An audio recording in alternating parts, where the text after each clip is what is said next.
Hey everybody, welcome back to the Vertigreen Tape. I am Ryan Doyle, and joining me from far away, the future, sunny New Zealand. It's winter there, but Nacho. Nacho, thank you so much for joining us today. Dolly's coming in too. Hey, Dolly. Yeah. Kia ora from New Zealand. New Zealand? Is it? Are New we? Zealand, the Kiwis. Nacho has a podcast, Wizards and Warpdrives, which has just started its inaugural run, and so far some good stuff coming out of there. You guys had an episode on Teenage Mutant Ninja Turtles, which I was just like, I was pumped to see it just like come up on the feed. I was like, yes, please talk about this. Yeah. Yeah, yeah. I mean, the Turtles. So yeah, 40th anniversary of the Turtles. The, I'm just interested. I was drawn to it because it's just been part of my life since I was a kid, and it's still around. And why is this?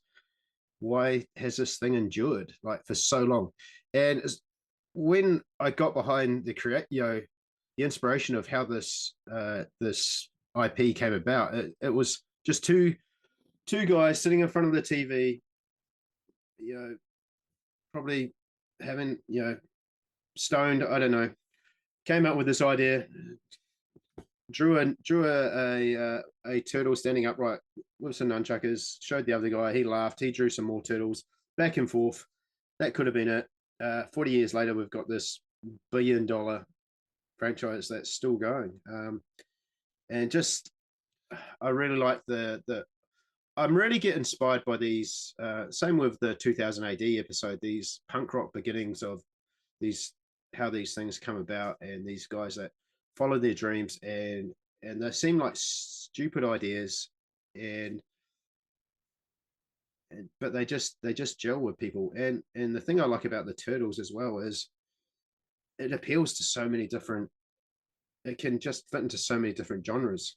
Mm. Like you've got your dark Eastman and Laird Turtle era, you've got your Saturday morning cartoon Turtle era, Archie comics, um, you got the live action movies, you've got your Michael Bay era where they're just all Hulks that smash things. You've got your Last Ronin, which is your Dark Knight Returns, Frank Miller inspired. Yeah, so and then there was a little role playing game that gets forgotten about by Palladium Studios, which came out was the first actual. So Palladium Studios was the first people to take interest in the Turtles before the cartoon. So I think they were only on issue 3 at the time, um, on this self-funded independent comic. This little role-playing studio said, "Hey, we like what you're doing. We make this. We make this style of game. Can we use you as IP?" They like what they were doing, and they made this really cool, which I only just discovered. So AJ, my partner in crime, he's a big Palladium guy. He's got videos on Palladium games. He's got videos on the Teenage Mutant Ninja Turtles role-playing game. But it wasn't really a Turtles role-playing game because at the time the Turtles didn't have any lore. They were, like I said, 3 issues in. Mm. So Mm. it's actually a mutant animal role-playing game where and it's got one of the most funnest character creations I've ever seen in a role-playing game, where you are just determining what type of animal you are, what type of mutation you are, and you're just creating these super powered. I rolled it. I think I was a horse that specialized in martial arts. There's Um, some BoJack jokes in there. yeah. So yeah, and then you just take whatever's going on in the news and you turn that into a game. It just looks like a lot of fun, and that came out before the cartoon. Before they got big. Um, and Yeah, it's just I knew there was a game out there, but I didn't realize it was like almost the yeah, origins of like before anything else was defined, that game was out. yeah. Um, Pretty interesting stuff. What's funny is no one ever had faith in this franchise. Even the creators, everyone just thought it was a phase and just pump it out. Is It's just going to burn out. This can't go on forever. And you can And understand why. Like even like as a child, I was young and like into the yeah, turtles. It was like I was Saturday morning cartoon was like that like I guess it was late 80s was my on ramp to Teenage Mutant Ninja Turtles, and like I recognized in adults being like, "What is it? They explain this to me. This is weird, kid. This doesn't make sense." And Yeah, like I was like aware enough. I was picking up on that as a 6-year-old, 7-year-old. Because yeah, it's wild on the face of it. Now I'm like, yeah, 40 years later, my little nephews are into it. It's a Turtle Mania, mate. cultural phenomenon. Yeah. And I mean, the other day we were talking like, I want to be Raphael, but I'm a Mm, Donatello. And I have grown to accept that about myself. Like everybody, you know, people a little bit younger than me have a Harry Potter house, and like, okay, I'm Ravenclaw, whatever, we can have that conversation too. But yeah, before that, you had a turtle. And a lot of people thought they were Michelangelo wannabes and Raphael wannabes. And a lot of us were Donatellos or Leonardos. what's your take on Michael Bay's Donatello? Um, it's Why does he need so much stuff on his face? it's all I don't know. It's weird. I I like things being reinvented. I Yeah, I like people starting over, putting their spin on things. I am kind of over this like nostalgia recycled, like make a new movie, please. yeah. That being said, it wasn't my favorite interpretation of it. I haven't I watched don't. the latest iteration. I haven't seen the new stuff. Yeah, The cartoon, like the 3D animation one. Mutant Mayhem. That was really good actually. I enjoyed that. But yeah, no, I think we get too precious about these properties as well. Yeah, You know, they're not ours. They could that's do what they want with them. And every just because you don't like this particular one doesn't make the other one exist. Classic example, the female Ghostbusters, ah, that set the internet on fire. Um, okay, it was a flop. It didn't work. But there's no need to get so angry. Um, yeah, there's what's worst thing's going to happen is you're going to have a conversation with someone and say, "Hey, what's your favorite movie?" Oh, I like Ghostbusters, and you might have to, tell them, "Oh, I mean the 1984 one, not the 2012 one or whatever, whenever it came out." It's doesn't make the old one disappear. The old right. one's still there. So stop getting so angry and so precious. You We can don't own these go. things. You can go play. We're playing Beck Me on Thursday nights. You can go play Yeah, Teenage Mutant Ninja Turtles TTRPG from 40 years ago. D&D's changing, no big deal. You have a book, keep using it. yep. You like I'm a nerd. I'm a nerd. I love nerdy things. I'm a geek through and through. But I know I don't put up with, well, not put up, but I just don't have time to have conversations about console wars or edition wars or just enjoy what you enjoy. There's no need to shit on what you have a phase that I never heard before, that I really liked. Was it what's that? yum, something about yum? Oh, I don't know where I picked that up, but yuck somebody's yum. I don't want to yuck Yeah, anybody's yum. yeah, Yeah. And it's yeah. true. And it's very telling that certain cadres, certain voices on the internet really get the big torches and pitchforks out when it's a female oriented story cast. Like there's something about I mean I didn't watch that female Ghostbusters. I haven't watched the I just learned Acolyte. the other night at game night there's two Paul Rudd ones that I still haven't seen yet. Like I got catching up to do. I'm sorry. I've been making a lot of YouTube content. But Yep. it might be trash, but a lot of people were mad about it. Mad about it. Really having a powerful emotional response Mm. before the movie was out. And same Well, it's thing like with this. The Marvel and the say again? the new Star Wars, the Acolyte. Exactly. So Exactly. I've got a good example of that. So I have daughters. Mm. Um, I've been trying to force my geek things down my daughter's throats for years. They're As a father not does. interested. Yeah. They've got their own things they're into, but my youngest daughter actually likes the Acolyte, and she wants to watch it, and she's excited. Oh, there's a new episode out. We'll watch it. I'm not loving it. It's shitting all over the law. I can see where I bump into it, but there's a part of me that's going, "Hey, maybe this isn't for me anymore. This is not my Star Wars. This is their Star Wars now. So Right. I need to maybe not be so precious. Um, and all of us old fogies now who are like OG Star Wars, like guys, there was a teddy bear dance scene, right? Like you were 12 when that shit was going on, and that's why you didn't realize it's been weird and cheesy the entire time, guys. Chill. It's fine. There's badass stuff. Yeah, there's badass stuff in the new stuff too. But like, there's a planet of dancing teddy bears, so they could sell toys. They were going to be Wookiees. No one wanted a big. I mean, maybe I wanted a Wookiee, but like dancing teddy bears. And then they remade it so that there was a music video about dancing teddy bears, and people were like, "Oh, they ruined it." Like, they were there the whole time. And I love Ewoks. I'm not hating on Yeah. Ewoks. I'm just saying, you like what you like when you were a kid. Let the kids have their. I don't know. They like Jar Jar Binks. Okay, I don't, but fine. Why are you mad? Yeah. Why are you mad? Something else is going on.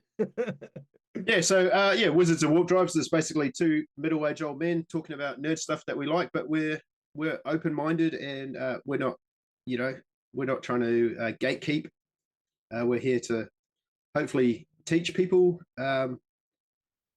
I'm very, I'm very interested in looking at. There's probably going to be a lot of '80s stuff Hmm. and '90s stuff, and you know, I like the idea of why is this stuck around? Why is this still cool? Like, how has this resonated for so many years? Like, and just yeah, we'll go through the history of it and then kind of reflect on why that does. So it's not, and I think AJ, is enjoying it because he gets boxed into just constantly talking about Dungeons and Dragons.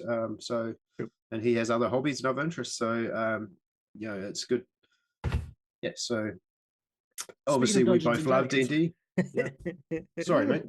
or I mean, so this is a system neutral tool, um, but it could be used for a Dungeons and Dragons character, which I think we're kind of leaning towards. But choose your flavor of heroic or maybe perhaps dark fantasy. We are going to roll on the Game Master's Compendium of Explosive Creation. Woo!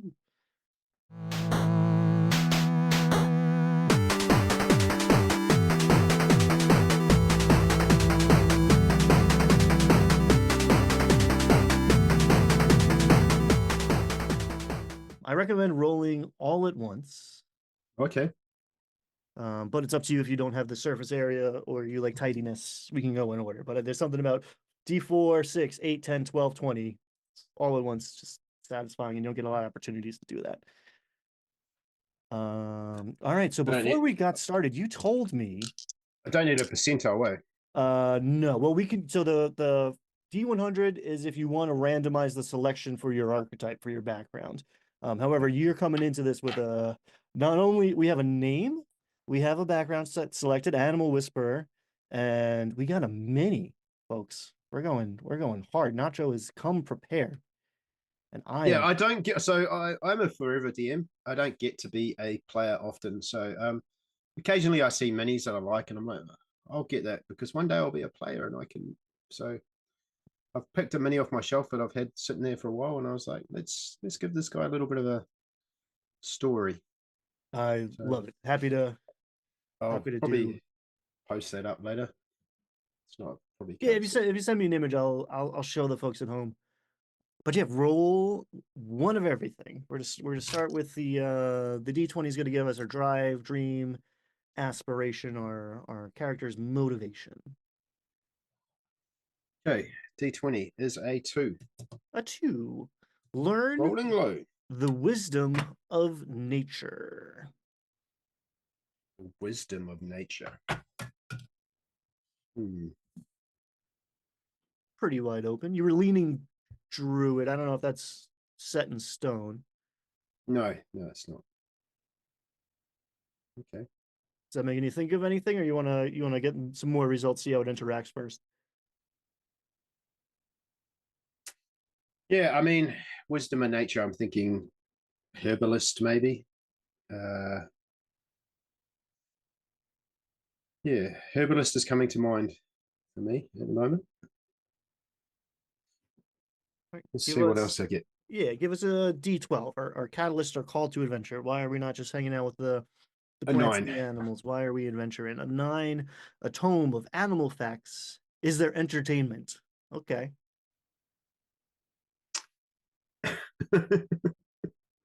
A tome of animal facts as their entertainment. I don't. Did you guys have zoo books in New Zealand back Yeah, in like '80s, early '90s? yeah. That was my shit. Okay, I'm going to say he's probably got an obsession with a particular. You know how there's always those kids. I was never one of those kids, but there's always those kids that are just obsessed by dinosaurs. Oh, sure, sure, sure. I was one of those kids, at least Yeah, for a so, phase, for a while. Yeah. yeah, and they just know everything about dinosaurs. All they want to talk about is dinosaurs. Uh, he's probably going to be one of those. But obviously, I like it. uh, I'm going to say, yeah. I'm just trying to think what kind of animal. So this is where you're going to get into some law arguing. Owlbear. Do you consider owlbear to be an animal? Are you trying to Or, wild? Are you trying to wild shape into it? Because no. no, but otherwise, yeah, sure. Flavor is free. Once we start, I only draw the line once we start getting into the mechanical side of things. I mean, owlbear is a couple animals, right? So yeah, kind Mm-hmm. of. So at the moment, I'm thinking he is a herbalist that is particularly has a particular obsession about a certain type of animal, and I'd say that would probably be connected to the herbalist side of him. So, all right. And there's definitely like koalas eat eucalyptus, bamboo is the panda's mainstay. Like there's definitely like this particular animal and this particular plant are linked. Hmm. Um, Yeah, like this particular animal only eats this particular plant. so like an owl bear is carnivorous, but maybe it also, these a little garnish or like Hmm. whatever. I mean, bears eat berries. Maybe, maybe there's some sort of like not good berry, but maybe there's some sort of berry with magical properties that these weird magical abomination monstrosities are attracted to. Hmm. Hmm. Some interplay there. All right, what do we get? The D8 is our potential character growth. And this is the sort of thing I like coming out in play, but having a broad idea at first helps us kind of lean into things sometimes. So I've got a 5. 5. From an isolated traveler to community educator. Hmm.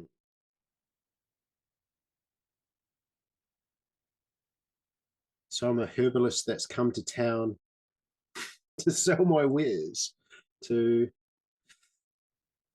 to pass on the knowledge of my plants. Would just trying to think of what kind of animal. Yeah, trying to link it to the animal.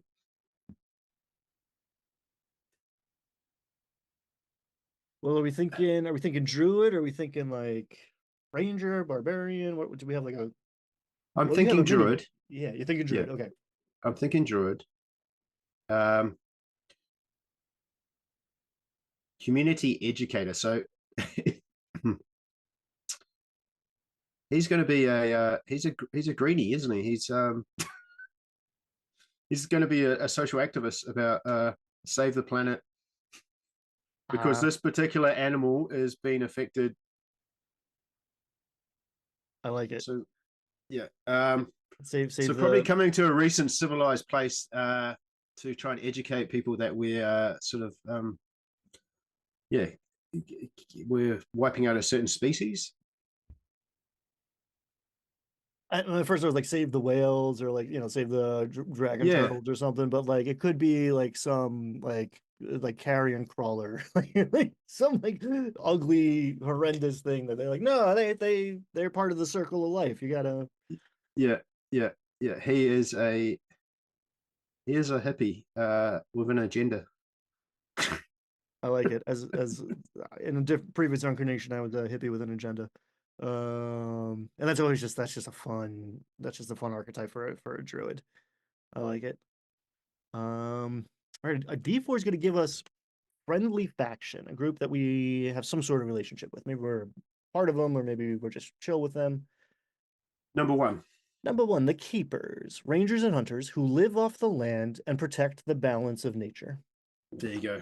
Pretty on theme. Pretty on thing. Uh, Greenpeace.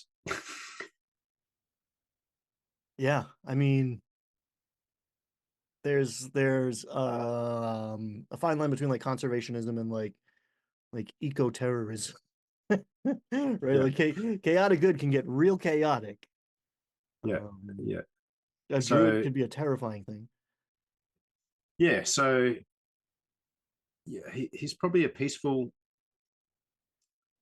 living in his little forest community, and he has come to the civilized world because something has upset him that will have something to do with one particular animal, which I haven't thought of yet. Um, and yeah, who have affiliation with these people. That's probably why he's comfortable to leave his dwelling, his forest home, is because he knows there is a faction there that is going to protect it while he's away. Mm, mm. Um, just I thought of something interesting, but I'm gonna ask for your D6 first. Uh, got a 5. Um, so this is going to be a friendly NPC, an ally. Five, he says. Grok, hyper intelligent crow. All right, adept at mimicry. Could be more. There could be more to him than it seems.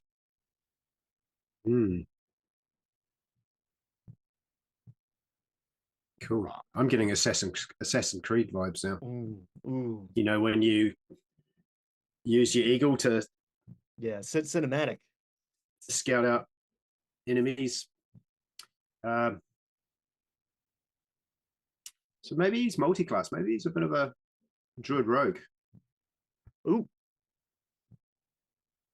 And Grook is his. He uses Grook as a scouting tool in the civilized world.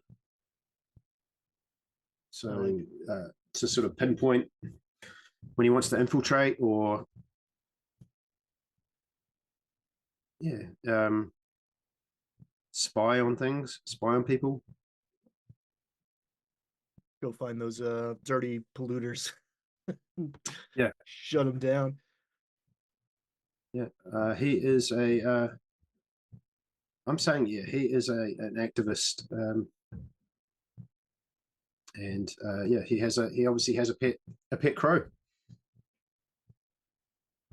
I I'm like it. getting very sort of Assassin's Creed. Wears a hood, mingles in the shadows. So my question was gonna be, and maybe it's the crow. You were looking for your Animal. animal to solidify all this. And one angle, perhaps, is what kind of animal mini would you be interested in acquiring if you're gonna go Yeah, mini first in your character creation style? yeah. I mean, birds. Yeah, birds. I mean, there's bird races there, isn't there? So maybe he's protecting the kinku population. He's friends to the kinku. Um, I like it. They're misunderstood. They're just misunderstood little guys. misunderstood. They were cursed Um, because of something. and they are the friendly factions that's looking after things. Um, And oof, he's raised by kinku. I like that because that would make your communication skills interesting to say the least, and Mm. probably stunted to a degree. Yeah, you wouldn't be the best. You wouldn't have the best persuasion roles, maybe. Yeah. I love a good Kenku when I'm like, whenever I run a Kenku NPC or enemy, I like to blur the line too. Like I write down literally everything a player character says. I was like, this is Yep. my lexicon right now. It's an interesting challenge. Yeah, definitely. Um, I wouldn't want to. Well, actually, maybe I would want to do a player character for a campaign, running it that way. It All would right. it would probably get a bit annoying. Oh yeah, yeah. Well, you would. It would. I. probably fall back on charades quite, Yeah, quite a bit. D10 is the one where higher number is better in I general. got a 9 on There, the that's D10. this that came through for you, finally. uh, Meaningful objects and magical items. You got a sacred totem, channels powers of depicted animal, boosting an ability for 1 hour. Okay. I have a Kenku feather in my hat. Nice, nice, Uh, of Mama Kenku that raised me. nice. You got a magic item and a sweet hat out of that one. I like it a lot. Speaking of hats, we're gonna change them over to the DM side. Anything else we want to do on the character side of things first? I mean, it feels like we got a pretty developed character here, but anything you want to add before we start going into like the more world building side of things? No, I think there's enough there to get my head around. Yeah, he's raised by Kenku. Uh, he has come to the town to educate people that this is a misunderstood race. His pet crow and his feathered hat and his political agenda. Okay, I like it, and that's kind of this is like the level of development I want from a player character going into a game. Like a lot of open endedness. How is this? I know the vibe. How is this all going to connect with what the player with the what the DM's bringing to the table? Um, all right. So speaking of, we're gonna roll 4d6. You can roll them one at a time if you so choose. You can roll them all at once. Player's choice. Got a 3. Three. Three, an antagonistic organization, a faction that does not love us so much. The Clear Consortium, a group practicing clear cutting, strip mining, and other extreme methods. Yep, they're Perfect for cutting you. down my forest, mate. I just got like this flash of like Fern Gully, Yeah, which I haven't thought about in quite some time. Um, essentially Avatar. yeah, I mean, yeah, Avatar's a couple things. Yeah, and that the blue people Avatar, not the good one. Uh, Hmm. clear concern practicing clear cutting strip. Yeah, they're perfect. And maybe that's your forest too. That's like that's Well, where that would probably be the driving force between me coming to the city. yeah. Let the people know we got to take them down. Yeah, I can only sort of strap myself to a bulldozer for so long. Mm-hmm. You're gonna need a party and you're gonna need to level up, gain some experience, get some gold too, maybe in the process. Um, all right, the next D6 is going to be a rival or an enemy non-player character. Number 3. Number three, Perquin the Magnificent, mage, creating monstrosities through animal experimentation. There's your owl bear. Yep. Yeah, I definitely got a bird factuation going on.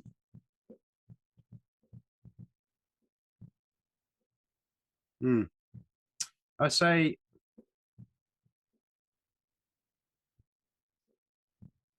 because I would probably be connected because I am not a Kenku. So there's got to be a reason why I'm hanging out and raised by Kenku. Um, and I would probably have to connect that to this guy maybe as a rival. So maybe I stole the LBR off him when it was Hmm. just a cub. Hmm. Um, and freed it. I like that. That plays on that like little rogue dip. Yeah, or he is obviously doing something to the animals that is yeah. There's a lot of sort of real world themes there going on, isn't there? There's animal experimentation and cutting down the rainforest, and This one's getting real. yeah, Join me in an escape to a fantasy land where the environment is under threat and the world is changing, not for the better. Welcome to my fantasy social activist. Now, I'm not Um, coming at this game with an agenda. I mean, anyone watching this channel knows where I stand, Yeah. and I'm sure. Yeah, I hope your sorry. character sheets on recycled paper. I built. Okay, D6, an evocative location. Maybe this is part of a Five. backstory or like a just a cool place to have a fight. The Coral Tower, filled with seawater, teeming with hostile aquatic life and treasure. Okay. I would not be a good swimmer. Mm, Mm. few characters Uh, are. I'm thinking this is where Penguin the Magnificent possibly hangs out. And why I can't deal with him because I wouldn't know how to swim. I'm a bird man. I'm a forest boy. I like it. I like it because yeah, Uh, there's a lot of we're just Kraken Week is a little ways behind us now, but like yeah, water themes are always yeah. great and like challenging I mechanically. love nature and I love birds, but fish just weird me out. I love a character with strong preferences. They don't have to make sense. Like Yeah, love animals, hate fish, kill them yeah, all. yeah, Fish are food. yeah. They are for birds. Yeah, Uh, I'm a social activist who cares about the environment. Not a fan of fish. the natural enemy of the bird is a Yeah. fish. And Well, yeah, then maybe my parents might have drowned or something. that's why you were raised by Cancun. Yeah, And yeah, and it's not just fish; it's like fish people, right? It's like what Kuatoa or something like yeah, Sahagin. F those guys. Okay. All right, I'm on board. I was into this. Now you hooked me. D6 gonna give us a thematic monster. uh, and number two. Number two, Chimera and other magically made monstrosities of patchwork animal parts. We know where those are coming from. Oh my god. Okay, so the Chimera is a. So do you know the history about the Chimera? A little bit, but I'm willing to hear more. I mean, I think Greek in origin, So yeah. Or no, well, in 5e, it's oh, I see. as a creature created by the Demogorgon. Hmm. So when the Demogorgon made its way to the material plane, it was not impressed by all the creatures that it saw. That it thought it could do a better job, and it kind of made a mashup, which is the Chimera, Hmm. which is the reason why demons shouldn't be allowed in the material plane. So it is basically a creature that's like Demogorgon basically came to the material plane and said, oh, "These creatures are shit. I can do a better job," and Too vanilla. made this thing and go, "Here you go." What do you think about that? This is an improvement, right? Yeah, Yeah, one of several reasons demons should not be on the material plane. my I always like the idea that the Chimera has like the obviously the dragon head breathing fire and the lion head um roaring, and then I just like the idea that it has the goat with that stupid goat scream. Oh You know God, that noise? yes. Because that's like the most terrifying. Like if this goat can hang with the dragon and the lion, like what's this goat bringing to the table? And Yeah, and they got those creepy pupils. They got like an hourglass thing going on in their eyes. yeah. And yeah, That movie, is it The Witch? Have you seen that movie, The Witch? I don't think so. What's that? Okay. I think it's the same guy that did Midsummer. I don't know if you've seen Midsummer, but yeah, it's you would never look at a goat the same way. Mm.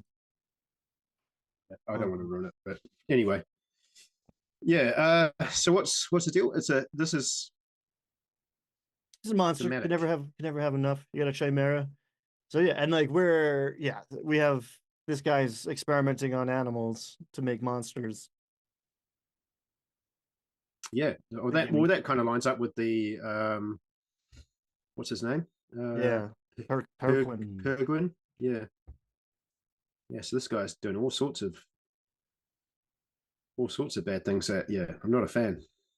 Uh, Not just to birds. I mean, and he hangs out with I never trust anyone that hangs out with fish. So it's just saying, It's a red flag right there.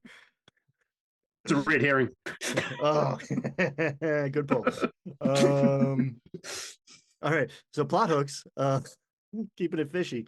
D20 because you can never have enough. The swingingest of dice. So let's see if this is a Oh my complete goodness, departure of this it's a three. I am not using three. these dice today at my game. Hey, buddy, hold on. The song of a rare bird is the only method to open the sealed doors of the dungeon.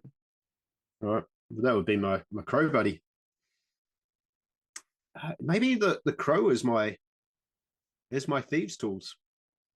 Would the DM Oh, allowed that? I, yeah, that I would allow because crows are smart. You can teach Mm, a crow to use a vending machine, and then if you stop giving it coins, it'll go find some. yeah, Don't ask where he got them, but he'll come back with a quarter, stick it in a machine to get whatever, yeah. sunflower seeds, whatever's coming out of it. Crows are incredibly smart. So maybe I could use my crow as my thieves tools when I need to open locked doors or I love stuff like that. Yeah, because it's a magical world of whimsy, right? Like I'll give you it's the same roll, yeah. right? You add your proficiency bonus, whatever. You're proficient in these tools, but you use a crow, and it's not a mechanical little contraption like No, you it's using its beak to get into the hole and perfect. I let flavors free. The more the better. And hopefully I it's not a trap door. actually it So I raises don't some imagine the crow's got many hit points. it raises some questions like what happens on a natural one? Yeah. What happens at a trapped door? Yeah, you don't want to lose old Grok there. No, no. Um, So well, yeah, you'd have to be pretty wise. that was a journey. Anything anything else you want to add to flesh out either the story side or the character side? I'm satisfied. I'm pretty happy with all of that. But any other No, it loose lines threads up. It out there? lines up with my name as well. I was going for, which is Bodhi, uh, after the fantastic Point Break. Oh, Uh, Patrick yes. Swayze. Oh man, a surfer who hates fish. It's perfect. Yeah, mate. Uh, Oh, yeah. Um, yeah, he's a forest millie. So he might be a bit of a stoner actually. I think that might be his whole that tracks. his whole herbalist vibe is yeah, no, there's definitely enough there to flesh out a character that I could bring to the table. Um, yeah, I'm a social activist who likes birds and hates fish.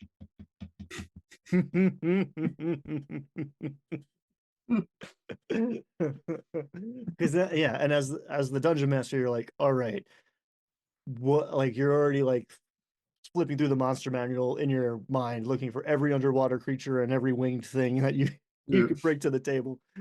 Gives you And a like lot. if I'm a druid as well, like it would be funny if I was put into a situation where I was required to wild shape into like an octopus or something, and I'd just actually really find that very offensive Mm. and like disgusting. Well, you got to infiltrate that coral tower. The wizard's hanging out. The wizard's tower is Yeah, filled with seawater because he knows you're not coming. yeah, yeah.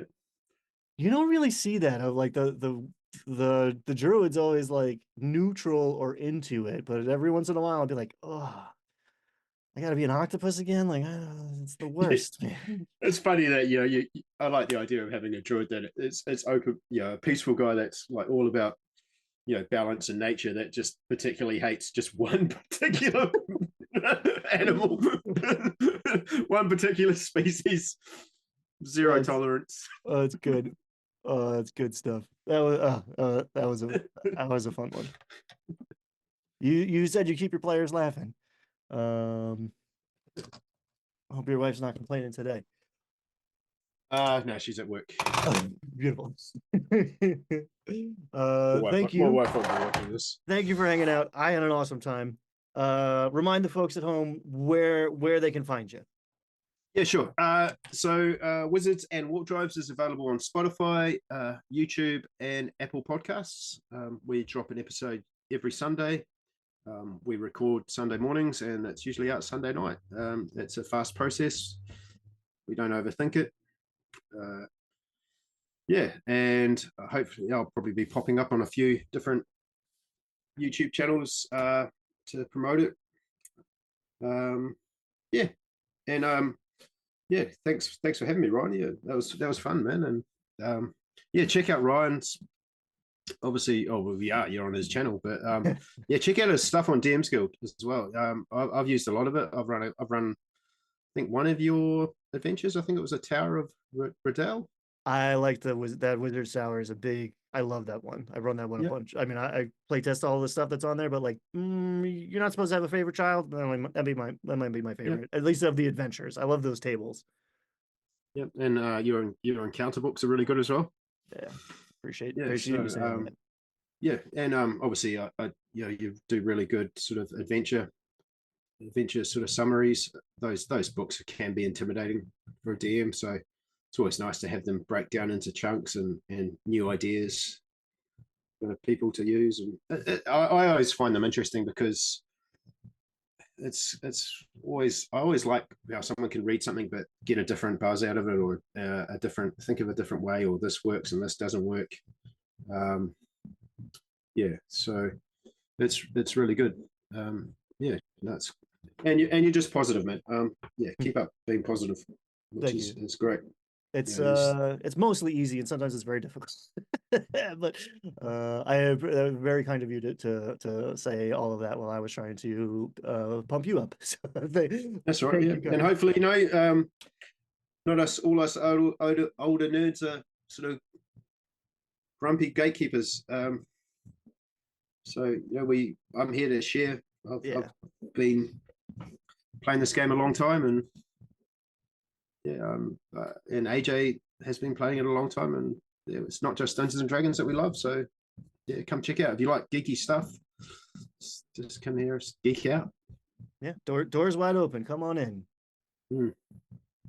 All right. Yeah. Thanks everybody for hanging out today. Be kind, have fun. We'll see you next time.